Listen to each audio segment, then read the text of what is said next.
ರೈತರ ಪಹಣಿಯಲ್ಲಿ ವಕ್ಫ್ ನೋಂದಣ ವಿಎಚ್ಪಿ ಆಕ್ರೋಶ ಪ್ರತಿಭಟನೆ. 3-4 ಪೀಳಿಗೆಗಳಿಂದ ಪಿತ್ರಾರ್ಜಿತವಾಗಿ ಬಂದಿರುವ ಆಸ್ತಿಯ ಮೇಲೆ ಏಕಾಏಕಿ ವಕ್ಫ್ ಮಂಡಳಿ ಹೆಸರು ನೋಂದಣ ಆಗಿರುವುದು ಈ ಭಾಗದ ರೈತರಿಗೆ ನುಂಗಲಾರದ ತುತ್ತಾಗಿದೆ ಎಂದು ವಿಶ್ವ ಹಿಂದೂ ಪರಿಷತ್ ಮುಖಂಡ ಈಶ್ವರ್ ಸಿಂಗ್ ಠಾಕೂರ್ ಆಕ್ರೋಶ ವ್ಯಕ್ತಪಡಿಸಿದರು. ಭಾಲ್ಕಿ ಪಟ್ಟಣದ ಮಹಾತ್ಮ ಗಾಂಧಿ ವೃತ್ತದಲ್ಲಿ ಇವತ್ತು ಬುಧವಾರ ಮಧ್ಯಾಹ್ನ 1 ಗಂಟೆಗೆ ವಿಶ್ವ ಹಿಂದೂ ಪರಿಷತ್, ಬಜರಂಗ ದಳ ಹಾಗೂ ವಿವಿಧ ರೈತ ಮುಖಂಡರು ಜೊತೆಗೆ ಹಿಂದೂ ಪರ ಸಂಘಟನೆಯರ ಉಪಸ್ಥಿತಿಯಲ್ಲಿ ಆಯೋಜಿಸಿದಂತಹ ಬೃಹತ್ ರಸ್ತಾ ರೋಕೋ ಚಳವಳಿ ನೇತೃತ್ವ ವಹಿಸಿ ಅವರು ಮಾತನಾಡಿದರು. ಹಿಂದೂ ಪರ ಸಂಘಟನೆಯ ಮುಖಂಡ ಶಿವ್ ಲೋಖಂಡೆ ಅವರು, ಪ್ರಭುರಾಜ್ ದುಹ್ಪೆ, ಬಿಜೆಪಿ ಮಂಡಲ ಅಧ್ಯಕ್ಷ ವೀರಣ್ಣ ಕಾರ್ಬಾರಿ, ವಿಶ್ವ ಹಿಂದೂ ಪರಿಷತ್ತಿನ ತಾಲೂಕಾ ಅಧ್ಯಕ್ಷ ಸಾಗರ್ ಮಾಲಾನಿ ಜೊತೆಗೆ ರೈತ ಮುಖಂಡರಾದ ನಾಗಶೆಟ್ಟಪ್ಪ ಲಂಜವಾಡೆ, ಅದೇ ರೀತಿ ಕಾಶಿನಾಥ್ ಭೂರೆ ಅವರು ಆಕ್ರೋಶ ವ್ಯಕ್ತಪಡಿಸಿ ಮಾತನಾಡಿದ್ರು. ಪ್ರತಿಭಟನೆ ನಡೆಸಿ ಅದೇ ರೀತಿ ಮೆರವಣಿಗೆ ಮೂಲಕ ತಹಸೀಲ್ ಕಚೇರಿಗೆ ತೆರಳಿ ರಾಜ್ಯಪಾಲರಿಗೆ ಬರೆದ ಮನವಿ ಪತ್ರ ತಹಸೀಲ್ದಾರ್ ಮೂಲಕ ಸಲ್ಲಿಸಿದ್ರು. ಈ ಸಂದರ್ಭದಲ್ಲಿ ರೈತ ಮುಖಂಡರಾದ ಮಲ್ಲಿಕಾರ್ಜುನ್ ಸ್ವಾಮಿ, ಸೂರಜ್ ಸಿಂಗ್ ರಾಜ್ಪೂತ್, ವಿಠಲರಾವ್ ಮೇತ್ರೆ, ಪ್ರಮುಖರಾದ ಸಚಿನ್ ಜಾಧವ್, ಜಗದೀಶ್ ಬೂರೆ, ಜಯರಾಜ್ ಕೊಳ್ಳ, ದೀಪಕ್ ಸಿಂಧೆ, ಮನ್ಮಥ್ ಸ್ವಾಮಿ, ಪುರಸಭೆ ಸದಸ್ಯರಾದ ಪಾಂಡುರಂಗ್ ಕನ್ಸೆ, ಸಂಗಮೇಶ್ ಟೆಂಕಾಳೆ, ಕೈಲಾಸ್ ಪಾಟೀಲ್ ಜೊತೆಗೆ ಶೈಲೇಶ್ ಮಾಲ್ಪನಿ, ಅದೇ ರೀತಿ ಶಿವರಾಜ್ ಮಾನೆ ಸೇರಿದಂತೆ ಅನೇಕರು ಈ ಸಂದರ್ಭದಲ್ಲಿ ಉಪಸ್ಥಿತರಿದ್ದರು. ವಿಶ್ವ ಹಿಂದೂ ಪರಿಷತ್ ಭಾಲ್ಕಿ ಇವತ್ತು ವಕ್ಫ್ ಬೋರ್ಡ್ ವಿರುದ್ಧ ಹೋರಾಟವನ್ನ ಇಟ್ಕೊಂಡಿದೆ. ಬಹುಶಃ ಅನೇಕ ಜನ ಹಿರಿಯರು ಮಾತಾಡಿದ್ದಾರೆ. ಅನೇಕ ಜನ ಈ ರೀತಿ ಏಕಾಏಕಿ ರೈತರ ಭೂಮಿ, ಮಠದ ಭೂಮಿ, ಎಲ್ಲ ಆಸ್ತಿಗಳಲ್ಲಿ ವಕ್ಫ್ ಬೋರ್ಡ್ ಅನ್ನ ಸೇರಿಸುವಂತಹ ಕೆಲಸ ಆಗ್ತಾ ಇದೆ. ಕಾನೂನ ಬಾಹಿರವಾಗಿ ಆಗ್ತಾ ಇದೆ. ದೇಶದ ಸ್ವತಂತ್ರಕ್ಕಿಂತ ಹಿಂದಿನಿಂದ ಯಾರು ಮಾಲೀಕರಿದ್ದಾರೆ, ಯಾರ 3-4 ಪೀಳಿಗೆಯಿಂದ ತನ್ನ ಹೊಲವನ್ನ, ಗದ್ದೆಯನ್ನ, ತನ್ನ ಆಸ್ತಿಯನ್ನ ಪಿತ್ರಾರ್ಜಿತವಾಗಿ ನಡೆಸ್ಕೊಂಡು ಬರ್ತಾ ಇದ್ದಾರೆ, ಅಂತವರ ಆಸ್ತಿಯಲ್ಲಿಯೂ ಕೂಡ ಇವತ್ತು ಏಕಾಏಕಿ ಈ ರೀತಿಯ ಸರ್ಕಾರಿ ವಕ್ಫ್ ಬೋರ್ಡ್ ಅನ್ನು ಸೇರಿಸುವಂಥದ್ದು ಆಗ್ತಾ ಇದೆ. ಬಹುಶಃ ಬೀದರ್ ಜಿಲ್ಲೆಯಲ್ಲಿ 13,000 ಎಕರೆ, 13,000 ಎಕರೆ ಕಮ್ಮಿ ಇಲ್ಲ.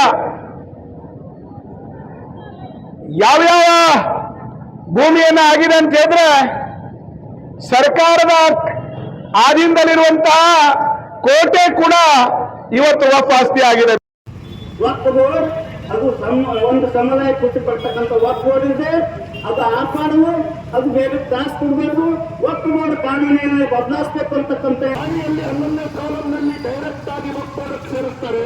ಇದು ಎಂತ ಪರಮಾಧಿಕಾರ ಸಿದ್ದರಾಮಯ್ಯ ಸರ್ಕಾರ ಇವತ್ತಿನ ಈ ವಕ್ಫ್ ಬೋರ್ಡ್ಗೆ ಅಧಿಕಾರ ನೀಡಿ ಎಲ್ಲಾ ರೈತರ ಪಾಣಿಯಲ್ಲಿ, ಮಠಗಳ ಪಾಣಿಯಲ್ಲಿ, ದೇವಸ್ಥಾನಗಳ ಪಾಣಿಯಲ್ಲಿ, ದೇವಸ್ಥಾನ ಜಾಗಗಳಲ್ಲಿ, ಊರುಗಳಲ್ಲಿ, ಒಂದೊಂದು ಪೂರ್ತಿ ಊರುಗಳ ವಕ್ಫ್ ಆಸ್ತಿ ಅಂತೇಳಿ ಪಾಣಿಗಳಲ್ಲಿ ಸೇರ್ತಕ್ಕಂಥ ಕೆಲಸ ಮಾಡಿರ್ತಕ್ಕಂಥ ನೋಡಿದ್ರೆ ತಲೆ ತಿರುಗಿ ತಿರುಗಿ ರೈತ ಆತ್ಮಹತ್ಯೆ ಮಾಡ್ಕೊಂಡು ಸತ್ತೋಗ್ಬೇಕಂತ ಪರಿಸ್ಥಿತಿ ನಿರ್ಮಾಣ ಮಾಡಿದ್ದಾರೆ.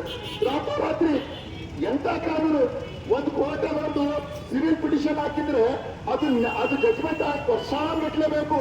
ಆದ್ರೆ ನಮ್ಮ ಹಿರಿಯರು, ನಮ್ಮ ಪೂಜ್ಯರು, ನಮ್ಮ ಹಿಂದಿನವರು ಎಲ್ಲರೂ ಉಳಿಮೆ ಮಾಡ್ಕೊಂಡು ಬಂದು ಪಾಣಿಯಲ್ಲಿ ಅವ್ರ ಹೆಸರಿದ್ರು ಕೂಡ ರಾತ್ರೋರಾತ್ರಿ ಚೇಂಜ್ ಆಗ್ತದೆ. ಬೆಳಗ್ಗೆ ನುಡಿದ ಕಾಲದಲ್ಲಿ ಒಪ್ಕೊಡಕ್ ಬಂತು. ಇದು ಎಂತ ಅಧಿಕಾರ, ಇದು ಎಂತ ಸಿಸ್ಟಮ್?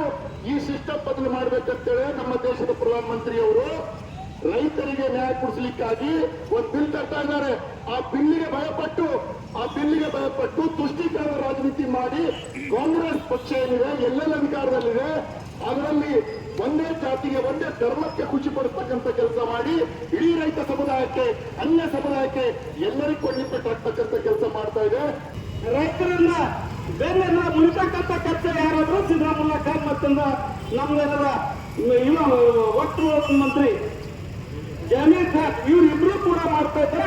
ಅದರಂತೆ ನಮ್ಮ ಬೀದರ್ ಜಿಲ್ಲೆಯಲ್ಲಿ ಇರ್ತಕ್ಕಂಥ ಮತ್ತೊಬ್ಬ ಮಂತ್ರಿ, ಅವ್ರ ಶಿಷ್ಯ ರಹೀಂ ಖಾನ್ ಕೂಡ ಅದೇ ಕೆಲಸದಲ್ಲಿ ಭಾಗಿಯಾಗಿದ್ದಾರೆ. ನಮ್ಮೇನು ಆಸ್ತಿಗೆ ನಾನು ಜಿಲ್ಲಾ ಉಸ್ತುವಾರಿ ಮಂತ್ರಿಗಳಿಗೂ ಹೇಳ್ತೀನಿ, ನಮ್ಮ ಆಸ್ತಿಗೆ ನಿಮ್ಮ ಆಸ್ತಿಗಳನ್ನು ವಕ್ಫ್ ಪ್ರಾಪರ್ಟಿ ಅಂತ ಹೇಳಿ ಲೇಟ್ ಮಾಡಲ್ಲ. ದಯವಿಟ್ಟು ಎಚ್ಚರ ವಹಿಸ್ಬೇಕಿದ್ರ ಬಗ್ಗೆ ಯಾಕೆ ಹೇಳ್ತಾ ಇದ್ದೀನಿ ಈ ವಿಷಯ? ನಮ್ಮ ಇಡೀ ಕರ್ನಾಟಕದಲ್ಲಿರ್ತಕ್ಕಂಥ ಒಂದು ಜಮೀರ್ ಅಹಮದ್ ಖಾನ್ ಪ್ರತಿಯೊಂದು ಸರಿ ಎಲ್ಲ ಕಡೆ ನಮ್ಮ ವಕ್ಫ್ ಬೋರ್ಡ್ ಪ್ರಾಪರ್ಟಿ ಹರ ಬಿತ್ತಲ ಅಂತ ಹೇಳಿ ಬಾಪಾಡ್ಕೊತ ಹೇಳ್ತಾರೆ. ನಮ್ಮನ್ನು ಕೂಡ ಕ್ರಮಕ್ಕೆ ಒಂದು 2-3 ನಾವು ಹಿಂದೆ ಇದ್ದೇವಲ್ಲ, JDS ಇರಲಿ, ಕಾಂಗ್ರೆಸ್ ಇರಲಿ, ಬಿಜೆಪಿ ಇರಲಿ,